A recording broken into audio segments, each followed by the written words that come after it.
As the corporate hunt for diverse talent intensifies, historically Black colleges and universities and predominantly Black institutions have become both a go-to and a game changer. Today, I am pleased to welcome to Conversations in Color, Dr. Michael Lomax, President and CEO of the United Negro College Fund, and Dr. Harry Willams, President and CEO of the Thurgood Marshall College Fund. Together, they represent the interests of this country's historically Black colleges and universities located throughout the United States. I am pleased to welcome Michael and Harry to today's conversation. Thank you so much for joining us today. Great to be with you. So I'd like to start out by just asking you to share a little bit about the work that you do and the organizations that you represent. There's such a deep and rich history associated with this country's predominantly Black institutions and historically Black colleges and universities. And I'd like to give you both just a moment to share not only a little bit about your respective organizations, but how they tie to today's topic. So Michael, why don't we start with you? Sure. It's great to be with you, Terry, and delighted to be in Iowa, at least virtually, today. UNCF, this is actually the week of our 78th anniversary. We were begun in April the 25th, 1944. Our founder was Frederick Douglass Patterson, the second president of Tuskegee Institute, today Tuskegee University. And there's an Iowa connection to our founder. Dr. Patterson was born in Washington, D.C., but he grew up in Austin, Texas, and he went to high school at Prairie View. I want to get agricultural and mechanical college for colored students in the 1920s.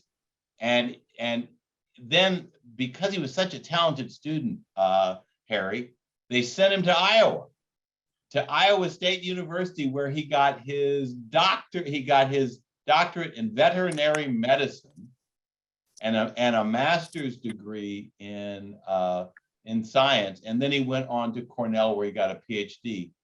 And it was at that point that he was brought to Tuskegee by the man who would become his father-in-law, Robert Russell Moton, the second president of Tuskegee. And when Dr. Moton died, the first veterinarian became the president of Tuskegee, and that was Frederick Douglass Patterson. Patterson was a great guy. He had two big ideas in his career. One was that Black people should be in aviation. He was an aviator, and he brought aviation to Tuskegee. We all know what happened there, created the Tuskegee Airmen. And that's enough for any life, to be the guy who did that. But then during World War II, he came up with an idea that when the veterans returned and the women who were both veterans and those who had worked in the war industries were looking for jobs in the post-war economy, that they would need additional education, and they would get that education at historically Black colleges. And so he challenged the presidents of all the private historically Black colleges to come together and create a United Negro College fundraising organization. They enlisted John D. Rockefeller Jr. to lead the first campaign, raised $750,000, the equivalent of $10 million today. And in the 78 years since then, we have raised over $5 billion and helped over 500,000 students earn college degrees. That's the work that everybody knows us for, but we also do, and I think you'll be hearing more of this from me and from Harry. A lot of our work now is really not just supporting individual students, but really ensuring that our HBCUs are the powerful academic machines that they need to be to prepare our young people and not so young people for careers and meaningful lives in the 21st century. That's my spiel. Sticking with it. Well, Terry, nice to be with you and part of this very important conversation in color. And I'm excited about being with my partner, Dr. Michael Lomax. Just to give you a quick overview, TMCF would be considered a baby compared to UNCF in terms of age. We have been around 35 years. Our founder, Dr. N. Joyce Payne, wanted to create an organization with the sole focus and purpose to support the public historically Black colleges and universities. And my friend Michael supports primarily in the initial stage. We support all of them now, but primarily the private HBCUs. And so she wanted to have a name that would be very powerful, and it would create a lot of positive energy around creativity and around doing the right things. So she actually went to the Supreme Court, and it was during the time when you could actually go to the Supreme Court without a lot of police blocking you from getting up there. And she had a meeting with Justice Marshall, and she asked him if he would lend his name to this organization. He asked her a couple of questions, and he said, why? And she reminded him that he was a two-time HBCU graduated top of his class at Lincoln University, which is one of the oldest HBCUs in the world. And then on, he went to Howard University and graduated at the top of his class at Howard Law. And he said, well, I guess you can have my name. But this was the unique thing about it. And this says a lot about Justice Marshall and his family. We're still connected with the family, connected with Thurgood Marshall Jr., the third. We are also connected with members that have a long-standing relationship with Justice Marshall. And so the unique thing, he said, you can use my name to raise money for scholarships. That's what we started out as, Thurgood Marshall Scholarship Fund. That was the original name. And you can use my name to go and solicit for scholarships and funds that will support Black students attending the public HBCUs. And he said, but I'm not going to charge you one dime for using my name. And 35 years later, by using his name, we have been able to raise close to $500 million by using Justice Thurgood Marshall name. So that is a powerful name. It's a powerful name to be associated with, and we're proud of that. In addition to scholarships, we provide opportunities for students to transition into corporate America. And this conversation today is going to be part of that in terms of what we do, along with providing students with scholarship opportunities. We provide them with exposure into corporate America and through internships, through pitch competitions, et cetera, to provide opportunities. And we use the educational component. Michael and I are both former HBCU presidents. And so therefore, we have a lot of education that's connected with our organization. Michael has a powerful research center. We have, we engage our faculty in a lot of research initiatives to help impact policy. We have a strong government relationship arm because we're here in Washington advocating for our institution. So we work really, really well together. In this conversation today, I think you're going to learn a lot about some of the programs that we are engaged with and some of the things that we continue to do to support all of our HBCU students. So thank you. Thanks to both of you for giving that rich overview of not only your organizations, but the amount of funds that you've raised to support scholarships and other endeavors at the institutions. I'd like to maybe now shift a little bit of our conversation to talk about the educational landscape in the 21st century and beyond, and talk about the relevance and importance of HBCUs and PBIs in that context. What makes the HBCU and/or PBI experience different, special, or unique for the students that choose to attend those institutions? I happen to be one of them, so I could give you my spiel on why Spelman is so special to me, but I'd really like to hear from you about what makes these opportunities for these students so special and unique. Michael, you want to go first? Well, I'll jump in. You know, we're really talking, when we talk about historically Black colleges and universities, these are the oldest of the group. And then there's a second set of institutions, which are called predominantly Black institutions. And I'm always bad on my numbers, but I think that they are 60% Black students and 40% are low income. And, you know, so in many ways, the PBIs, but they weren't founded just for Black people, but the historically Black colleges were initially founded to educate Black people when no other institutions would do that. Harry referenced Lincoln University. There's a lot of arguing about what's the first. Lincoln is one of the first. It was initially private, and now it's a public part of the state university system of Pennsylvania. But the first institutions were founded exclusively for Black people when no other institutions would give them an education. And Cheney State is, I think, by most accounts, the earliest, and that was in 1837, I think it was. And the first Black denomination to found an institution was the African Methodists, who did that with in founding Wilberforce in 1857. These institutions were founded for Black people, and so they are, they have certain characteristics. One, they embrace their students. They're a place where you're not marginalized or left out. You're a place where you're always included and always brought in.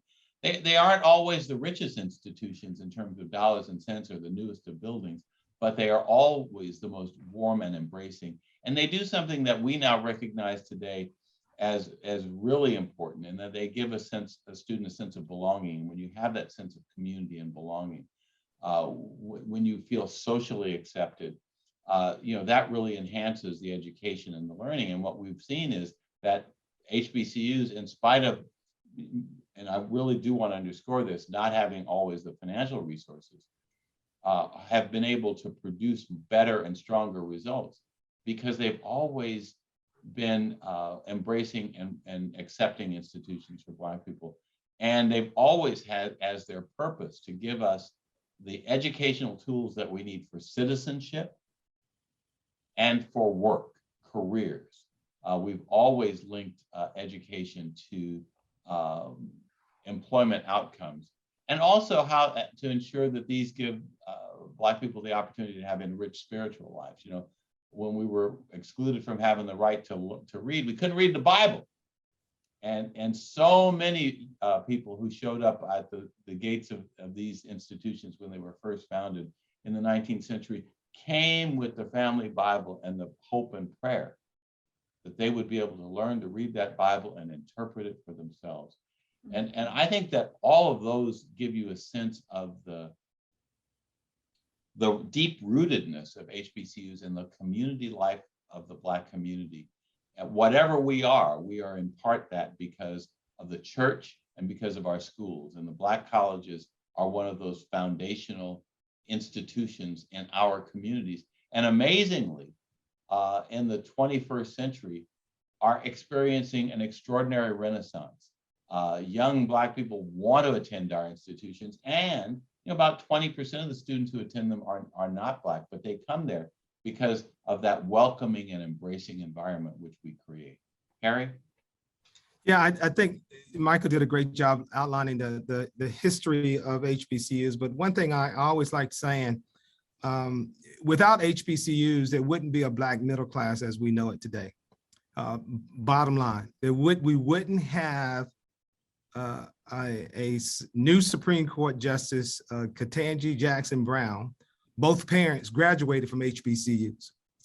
Without HBCUs, we wouldn't have the doctors that we have now as relates to where we are, because all originated. We had to create our own medical schools. We had to create our own educational institutions to create teachers. We had to create our own dental schools. We had to create it all because legally in this country, we didn't have the right to attend a predominantly white institution. So the HBCUs have played a critical role in the fabric of this country, and it continues to play that role. I'm a proud parent of 2 HBCU graduates. My youngest son is graduating next week from Howard University.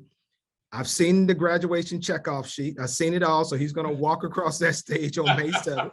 And my oldest son graduated 4 years ago from Howard University. And I still remember the day when both of them walked on that campus for the first time after visiting a wide variety of predominantly white institutions. But when they got to Howard University and they had outstanding grades, test scores, et cetera, could go to any school. But when that tour guide walked them around campus and that tour guide said to my son, the reason why when you come to Howard, you will find your voice. And I had to think about that. He said, you will find your voice. You can be your authentic self here. You don't have to be anybody else, and you'll be surrounded with excellence all around. And the people that graduate, that come into this institution will do big things. And when he heard that, it just clicked. And both of them have thrived. My youngest one, oldest one graduated, just passed the CPA examination, first time. My youngest one is going to start law school next year at Southern University in Baton Rouge. All of the foundational confidence was right there at that campus. And I can't put it into words, but it's that confirmation of who you are. You can be yourself, and you do it in a safe place without a lot of other stuff around you. And that's what HBCUs have been doing for over 150 years, and it will continue to do that as relates to building the character of these young people when they walk on these campuses, and when they leave, they know they can become the Vice President of the United States after walking those hollow grounds. So that's the power of being on an HBCU campus. If I could just add one other thing to it, because I think both Harry and I are focusing on the intangibles of the HBCU experience, the sense of confidence. Our kids have, and you think about it, Black male, Black female, they get beaten down in so much in that K through 12 environment where, they're being tested all the time. They're always being questioned. They're trying to be about what they can be. And so those intangibles, the building of character and psychological strength are all important. But I also want to say HBCUs do an unequivocal job preparing their graduates for employment and careers, meaningful careers in the future.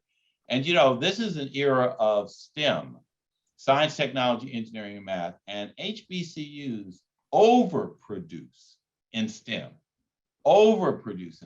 And so we're challenging our students to get the kinds of education that they require. There's a big piece in the New York Times today about how a lot of the labor stuff that's happening at big firms like Starbucks and Amazon is the result of college-educated graduates who are going to work there because they're not prepared for other jobs. And now they're fighting to make sure that Starbucks and Amazon and other of those employers are paying adequately.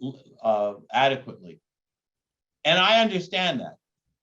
I will say that the students who go to our institutions go there very clearly understanding that life after graduation involves employment. So they're going there. So many of them are low income and first generation. They're making extraordinary sacrifices. So they want an economic payoff for going to college. And so many of them, I mean, you look at your son preparing for accounting, going to probably do more than accounting, probably going to do other things in a big firm like that. Your other son going to law school. A lot of our young people come undecided. That's the number, but they don't leave undecided. They come with clear sense of what they can be and that they're ready to go out and fight, sharp elbow their way into the American economy. And that's why HBCUs do a better job than any other set of institutions in America on moving people from poverty into the middle class. That's called social and economic mobility, and HBCUs are engines of social and economic mobility. And if you don't believe it when I say it or when Harry says it, you go look at the research, read it in Forbes magazine, they're all talking about how do we judge colleges? We judge them on how they move people economically and prepare them for the workforce in the 21st century. That is a perfect segue to, I think, the next part of our discussion, which really goes to this notion of corporate engagement and how corporations not only engage with our institutions, but also how they begin to build those relationships that really help them to begin to focus on capacity building and ways that they attract diverse talent to their requisite organizations. Can you talk a little bit about how an organization or a corporation would go about establishing a relationship, beginning that corporate engagement? And if you could give us maybe some examples of corporations that have been effective in this space and how they have gone about not only establishing, but sustaining those relationships. Harry, would you why like don't to you go jump first? in? Harry. Yeah, they're happy to jump in. And what we have seen since the unfortunate death of George Floyd and Breonna Taylor, we have seen this overwhelming interest from corporate America to do something, and to do something significant. And what I mean by that, not a one-hit wonder where you come in, you give some money and then you move.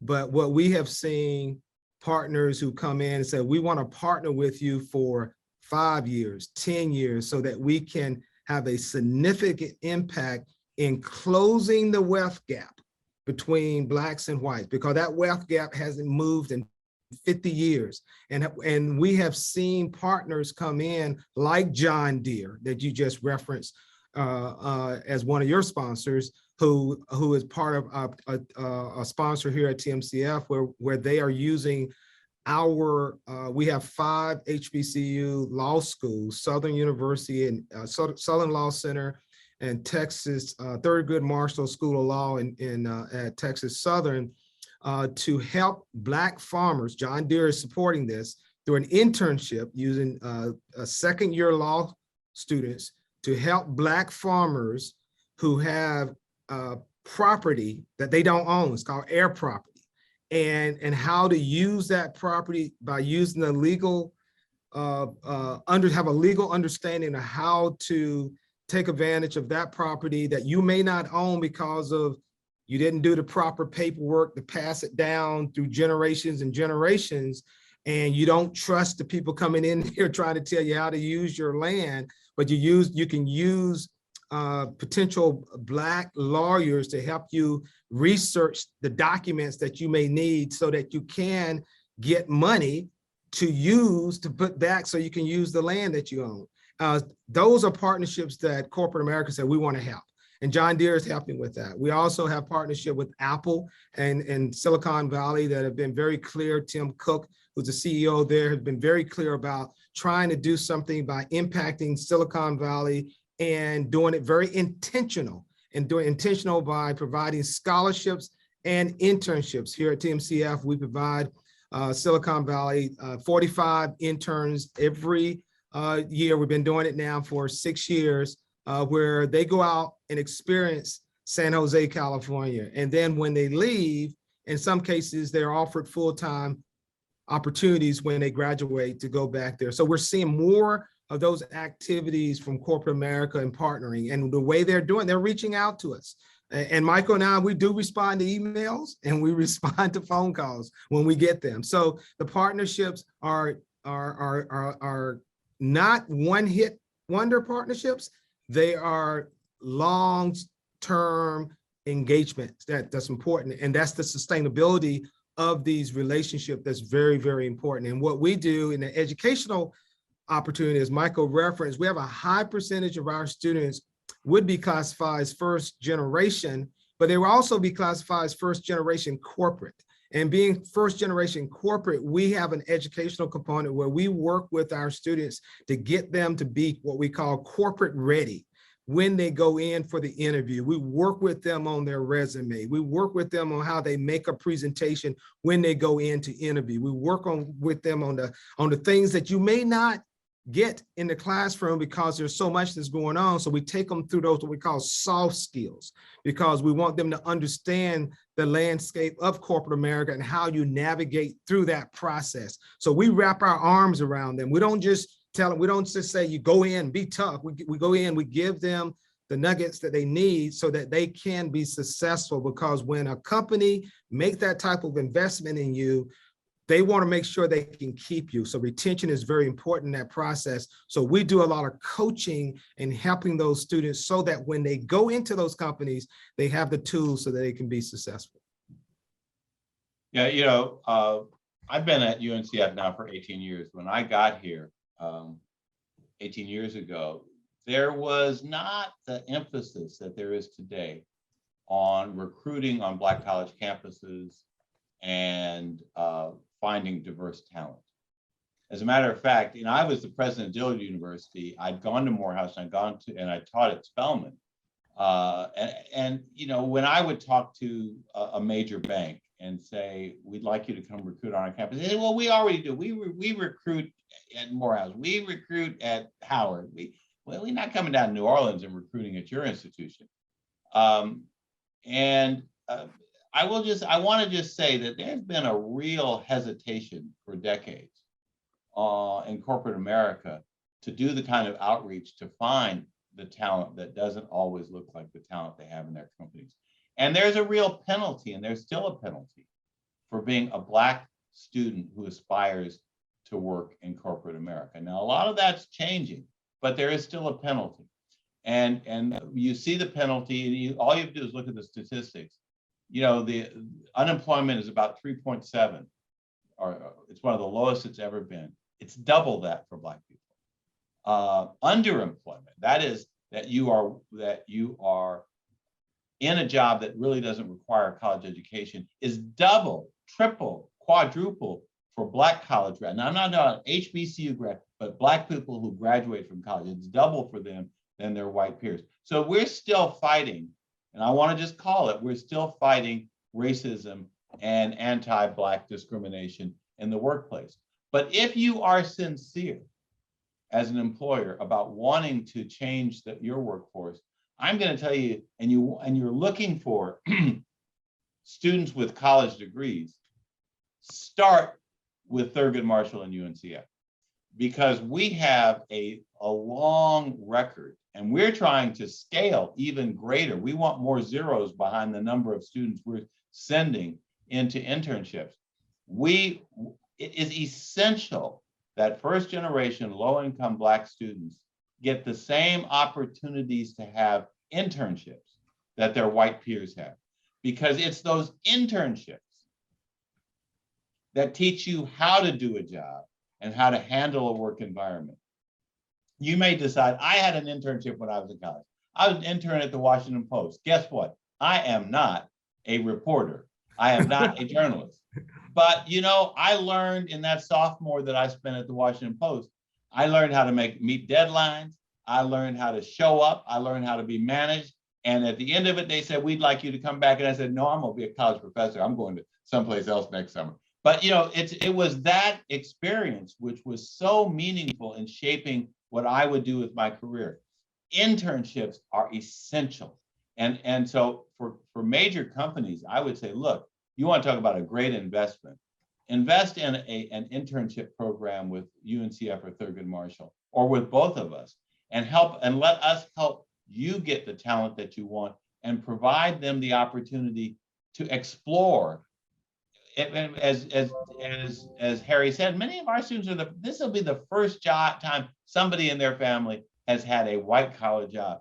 They don't have somebody telling you this is how you show up, this is how you have to act in the boardroom. So you've got to get that experience and get it while you're a student. Our students are hungry for that. They want it because that will expand their vision of the future, but it will also give them something they need. It'll give them a paycheck, help them pay for going to college. So it's a win-win, and I think that's, for me, the number one thing I would say to the corporations that are listening to you is an internship with an historically Black college. Yeah, and Terry, let me also add to that. I think, and Michael is spot on. The thing that I want your audience to, if you're thinking about engaging with us, and we want you to engage out, and when we partner with you, we are real partners, you know. And so if you look out at our website, you look at the people who support us, they are partners who have been with us from the very beginning, 30 years, 75 years, et cetera. And so it's a real relationship. It's not something that we just turn you over 35 students and you can't call us anymore. No, it's, you know, we work with the managers that are working with our students, because it's still about development, and especially when students are going through this, because our students are very, very, very smart and very, very bright, but you don't know what you don't know. And if you're the first to go into the boardroom, you may not know how to act when you go in there. So we can be really real with our students to say, look, when you go in there, you don't wear a hat, you don't do et cetera. You have to be able to communicate that way with them. And that's what we both do in terms of helping our young people in preparation, because it's all about success. And what we do know, success is not by accident, it's very intentional and it's very focused. And so therefore making sure that you're getting the right type of person that's coming in, and fit is also important too, in terms of your particular culture that exists within your own company, and making sure that those things align together. You know, I see that we're getting questions in the chat, and one of them was, well, how does a small nonprofit find diverse talent? You know, there are a lot of tools, and I'm not going to here to promote any one of them, but you know, you don't always have to just show up on a Black college campus. You know, our students are using you know, the internet, and just like everybody else is a way of recruiting. And there are a number of companies that are connecting employers and students. And you can visit every HBCU by going to some of those companies that are linking students to employment via technology. So you don't have to physically go there. But one of the things that I would say to all of you is that you have to demand of the sources that you go to that they are in fact providing you with diverse talent to look at. And that diverse talent isn't just that it's a Black or a brown student, but it's also a Black or brown student who went to an HBCU or a Hispanic serving institution, because they come with a kind of cultural competency, a kind of confidence, and the preparation, which I think many people are surprised to learn that they have. We have great institutions. We gave an award, Harry, a couple of weeks ago in New York at our gala. First of all, to one of our longstanding corporate partners, MetLife. MetLife has been a partner with UNCF since 1948. 1948. They didn't get there in 44. They got there in 48. But the person we recognized that evening, and her name is evading me, but she is the head of ABC News. She does all of ABC. She is the head, a Black woman behind the scenes. She's in charge.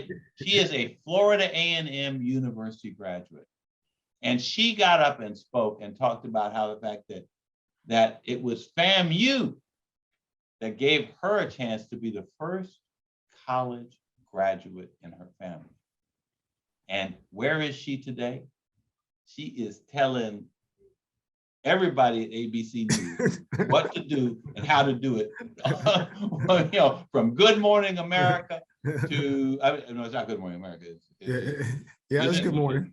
It's Good Morning America. I gotta get it right. To the news in the evening. Every one of those people, she is the executive overseeing that. That's happened in one generation. So, you know, we produce extraordinary talent, and people just need to know where to go to find it, and they go to HBCUs and they will. Yeah. Mm-hmm. Mm-hmm. So I love that notion about extraordinary talent, because there is so much depth and breadth to who the graduates of HBCUs are and where they show up, oftentimes in places where people don't even know. But I want to talk a little bit about a recent investment that Google pledged to HBCUs to address the diversity gap in tech. We know that that's a big deal, and both of you, I believe, are leading the HBCU President's Council, focused on HBCU students in the tech industry. Can you share a little bit about that initiative, but also other industry-specific partnerships that have been developed to increase inclusion and diversity for businesses and corporations? Terry? Yeah, I'll start it off, and Mike and I, we got into this together. And what we do know is that whenever you're going to partner with any organization, it starts at the top, the CEO. The CEO, if the CEO is saying, do it, make it happen, then it's going to happen. And Michael and I approached the CEO of Google, Sundar, and we asked him to convene a group of our presidents, and he did. And by that convening, he brought his C-suite in to have a conversation because it was a learning experience for him. And he said, I want to learn more about HBCUs. UNCF, they've had a long relationship with Google. And we've had partnerships with them. Our member institutions have had relationship with Google, but they said they wanted to do something significant in terms of that will be impactful. And we had some really tough conversations with the CEO. And those conversations got his attention and got the attention of key members of his senior team that has turned into a significant partnership again, because the CEO said yes. He brought everybody else around the table. He didn't just bring that HR person in and say, okay, go work on this, or the diversity and inclusion person and say, just go work on this. He brought in brought the finance person, the head research person. Michael and I we spent an hour and a half with the top research person at Google last week, because they are totally committed. And one of the things that we proposed was an investment into our institutions. And I'll let Michael talk about the investment and with some of the things that took place associated with that. But that, again, sent a strong message about commitment. Yeah. You know, so often when a corporation will come to us, they'll say, you know, here's what we want. This is what we've decided. So here's what we want. We want your best talent. We want this. And you know, they sometimes come and we say, never met you before, but you want us to give you the best we have. I say, well, it doesn't happen that way.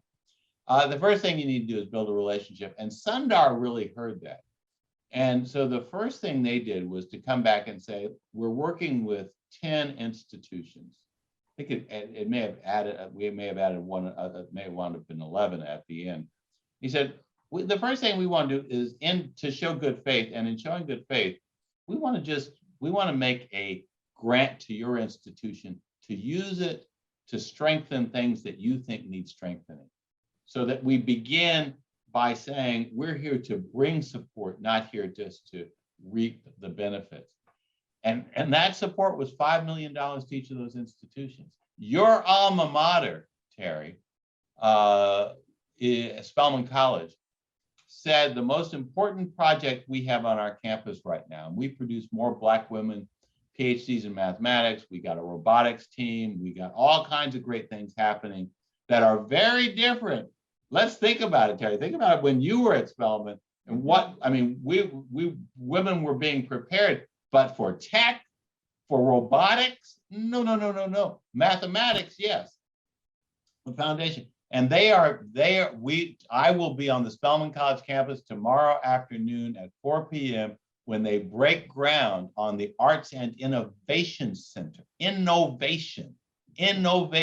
This is going to be a lot of that tech work and entrepreneurial work is going to happen in that new building. And $5 million is coming to them from Google via UNCF. So it's really, the first thing is saying, we want to invest in you. The second thing that Google has done is they've said, now how can we help you do an even better job teaching all the tech tools that our students need?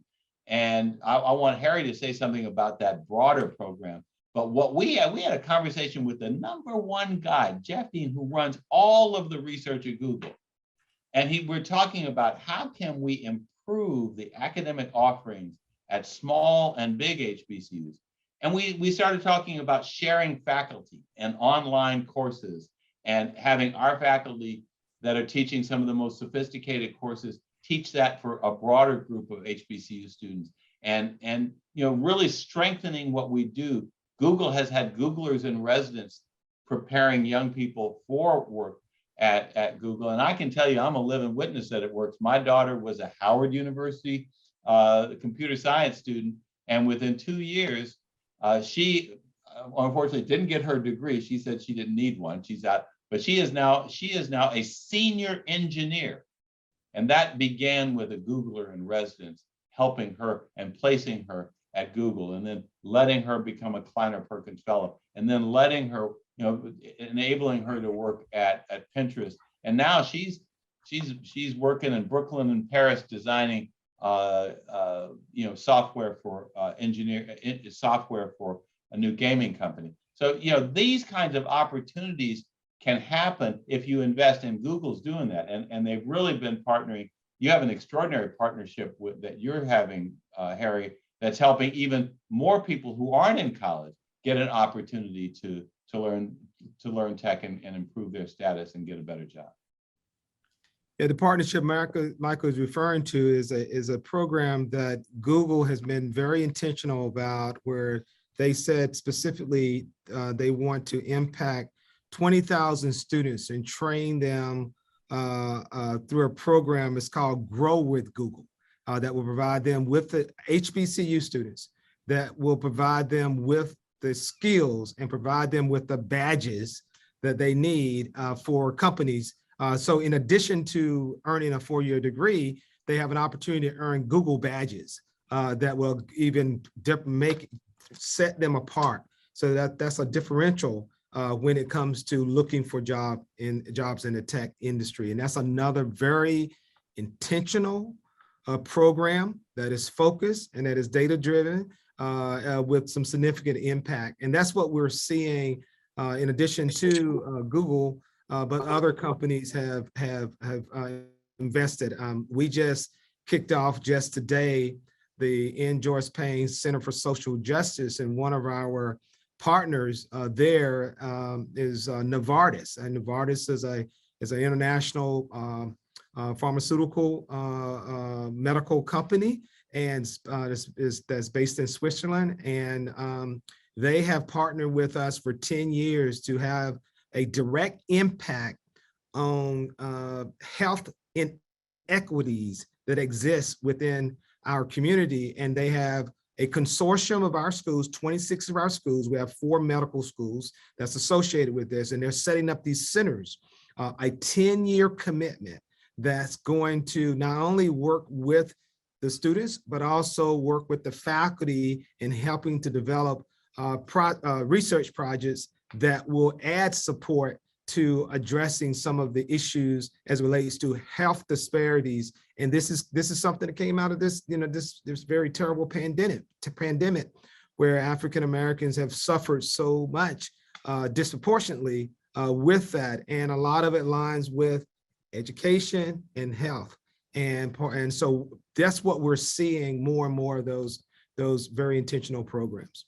And HBCUs are growing as a result of this. We had an announcement this week that Xavier University in New Orleans, one of the #1 institutions in the nation to send more of their undergraduate students to medical school, is beginning the planning process for a Xavier University School of Medicine. And I am so excited about that.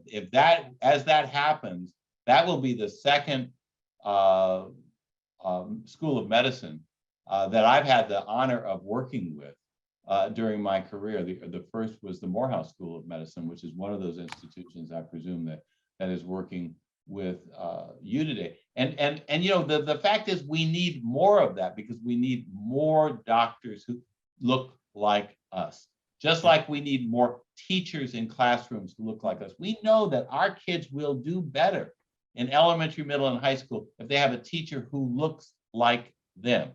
Female and male, we need more male. So, this need to continue to produce in a very targeted and laser way graduates in specific areas is critically important. We need more Black teachers. We need more Black doctors. We need more Black public health professionals. You know, one of the things that we learned during the pandemic was just how much the residue of distrust there is in the Black community around public health issues, and the belief that Tuskegee syphilis experience of decades ago represents the way that the public health and the drug manufacturing community is treating them as guinea pigs. And so, you know, but that trust level can be changed by programs like the one that Harry is now talking about with Novartis, by bringing our institutions into the community. I got all of my shots for COVID at the Morehouse School of Medicine, and I can tell you that was a very different vaccination experience than I have ever had in my entire life.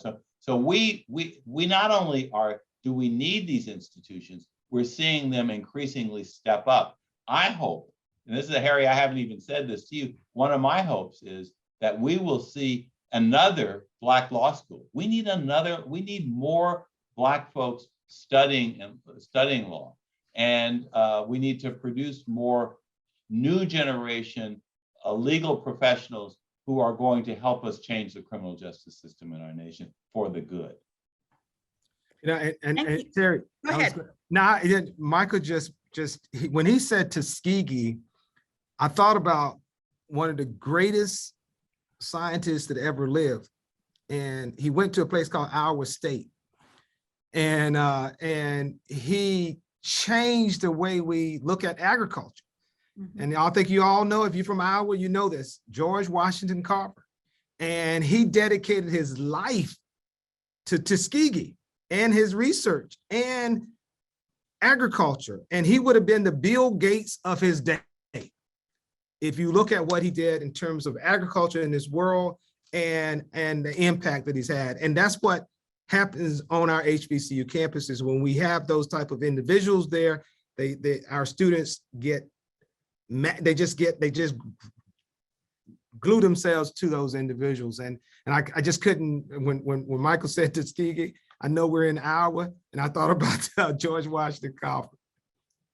Yes, he's a favorite son of the state. So actually, you all could be doing more in Iowa to connect to historically Black colleges. You've already had two of the greatest Black educators of the 20th century, Dr. George Washington Carver and Frederick Douglass Patterson. They had huge impact, and both of them got their degrees initially from the University of Iowa. And you know why they went there? And in fact, when Dr. Patterson went there in 1920 from Prairie View, he went there because when he had gone to Prairie View for high school, the one Black veterinarian that was there was a graduate of the University of Iowa. He mentored Dr. Patterson, and Patterson decided, because of that experience, going out into rural Texas with him to work with Black farmers and to take care of their animals. That's when he decided he wanted to be just like him, and he went to the University of Iowa just like him. And so this role modeling is so important. And I wish that institutions like the University of Iowa would say, this is a part of who we are. Why aren't we doing more of this even today? Mm-hmm. Mike, I think you might want to, you got some cyclones out there. Yeah, I know. Iowa's a Hawkeye. Iowa State. And I want Iowa State, I want to get that straight for the Hawkeyes and Cyclones out there. They're all one family, I know. All right, well, I don't know the difference. And that would be like, somebody saying something about the HBCUs. My apologies, but it all happened in the state of Iowa. So y'all can get it together. Good things happen in the state of Iowa. You're absolutely right about that. Absolutely right about that. So I am so happy that you guys discussed the whole notion of Black doctors and Black physicians and reputation and representation in education, because there were a few questions in the chat that really went specifically to K-12 education and how we create a strong pipeline for teachers, which for so many years was the prime place where African Americans could be professionals. And we've obviously created even greater opportunities beyond that, but we know that the pathway to college is paved by a great K-12 education. So ensuring that we have teachers in the classrooms and principals in our buildings and administrators in our districts that reflect the diversity of our districts is so, so important. So thank you for lifting that up, Michael, and also talking about the notion of Black physicians and Black doctors and the cultural competency that comes when we have physicians and nurses and medical practitioners of color. You know, I'm going to mention say one thing to you. I'm older than Harry and you. As I'm the post-war. When I say post-war generation, I mean post-World War II. But you know, when I was growing up in Los Angeles in the late 1950s and early 1960s, so many of my friends were people who were just leaving the South and the harsh realities of the South to have a different kind of life in Southern California. I knew a lot of kids whose families, their parents were doctors or lawyers or educators, and they left the South to come to California for a safer life. And when I decided to go to Morehouse in 1960, people said to me, "Why would you go south? You're crazy, man. You don't need to stay here. Go to UCLA, go to USC, go to one of those institutions." And I didn't do that. I went south. That migration away from the South is changing. Black people are going back to the South, and it's really been the older generation is doing it. Younger people started coming south to go to HBCUs again in the 1970s and 80s. And I think they're going there because they have a sense that, yes, they can be full participants in an integrated society, but they want a Black experience. And they want to build some of that confidence that you developed by going to Spelman College, that I developed, that Harry developed, because we had that HBCU experience and we inculcated it into our students. It doesn't have to be either or. We could build some really extraordinary bridges. And I would say that really focusing on the professionals who are needed to look more diverse is really critical. We need more Black doctors. We need more Black nurses. We need more Black scientists, and we need more of those teachers. And we need great schools. And one of the things that Harry and I have been working on, and we'll be working on much more closely, is how do we strengthen the schools that are in the Deep South, where a lot of the K through 12 schools, where there has been an underinvestment in education. And the HBCUs are there, but they're not really having as much impact in the neighborhoods that surround them. And so how can we do an even better job of lifting up those schools? And so that's a lot, that our mission is continuing to evolve.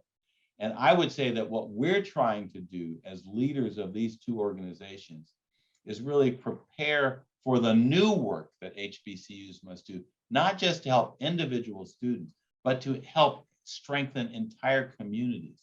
Because what we really do need to do to make America live up to its promise is to ensure that more people have the opportunity to move from poverty, extreme poverty in many cases, into the middle class. And the number one surest way to get that is to get a great education.